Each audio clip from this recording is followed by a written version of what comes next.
There's plenty of things your online store could use a lot more of.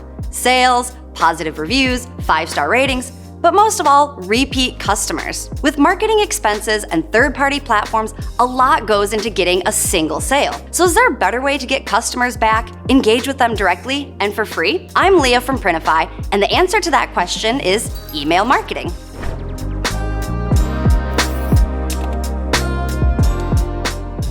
Part of running a long-term business is realizing there's an average cost to acquiring a customer. Think of how much you can spend on advertising just to get one person to click on your store. But no matter how high or low that cost is for you, it usually only applies to a one-time sale. Which makes you think, what's the best way to get customers back for more purchases? 80% of retailers consider email marketing as the most cost-effective marketing tool, which means that emails definitely play a huge role in keeping acquisition costs down while getting return sales figures up. There's a couple reasons for this, but the main one is that email isn't affected by a third party. No paid ads, no social media platform, no blog, just you and an email address. But what if you're already getting traffic to your store? Is it still worth putting effort into emails? Well, of course it is. Even with high web traffic sites, most new visitors who leave never actually return to buy something. That's why email not only helps retain customers, but also motivates them to buy and buy again.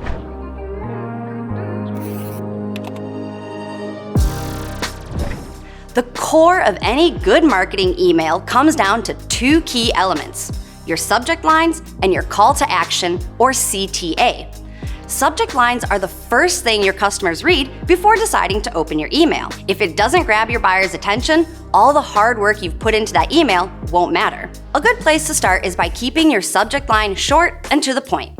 Avoid phrases in all caps, exclamation marks, or trigger words that can flag your email as spam. Your goal is to make your subject line engaging enough to keep your email open rate high. One way to do that is to personalize your subject lines depending on your niche and audience.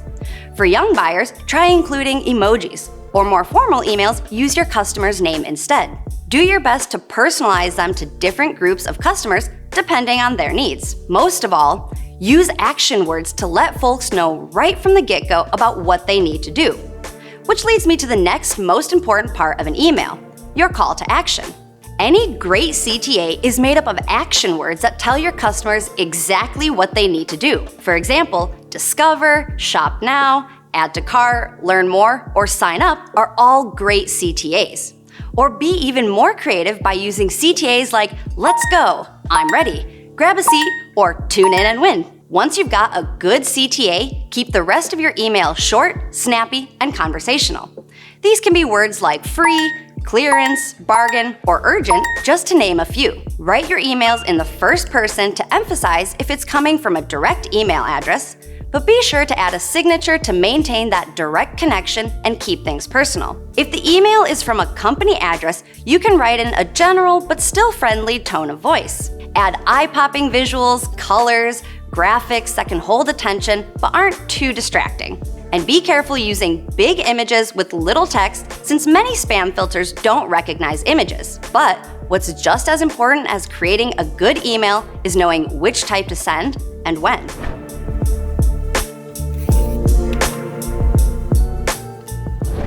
Personalizing emails isn't just about sounding casual to your customer. It's about understanding the value they'll get from your email and tailoring it to them. This can mean personalizing emails to consider where a customer is in their buying process, suggesting items based on what they've purchased in the past, or using demographic information like their age, gender, or location to make recommendations. The types of emails that use this information are endless, but overall fall under three main categories: promotional emails like product announcements, discounts, sales, or newsletters, lifecycle emails like cart abandonment reminders, referrals, second orders, and surveys, and transactional emails like order or shipping confirmations, check-in, and thank you messages. But you also have to understand which customers will find which emails useful.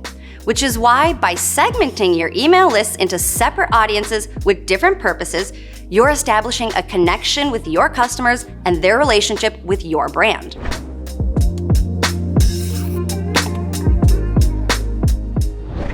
Ultimately, the only way to know if an email is really effective is if it gets a response. That response can mean your email was simply opened or a link was clicked on. But the overall goal is getting your email to result in an actual purchase. How you encourage that purchase, though, can happen in several ways. A common method is using what's known as loss aversion, or simply put, avoiding pain. Like buying something before the price goes up or the chance to get an item at all is lost. But while this method does work, it can definitely lose its effect over time. And worse, it can create a negative association between your customers and your brand. It's better to instead focus on the benefits of an action rather than just its consequences. Of course, you can also combine seeking a benefit with feelings of urgency or product scarcity, like skipping a line for exclusive products, taking advantage of a discount for a limited time, or being the first to get their hands on a brand new product before it's all sold out.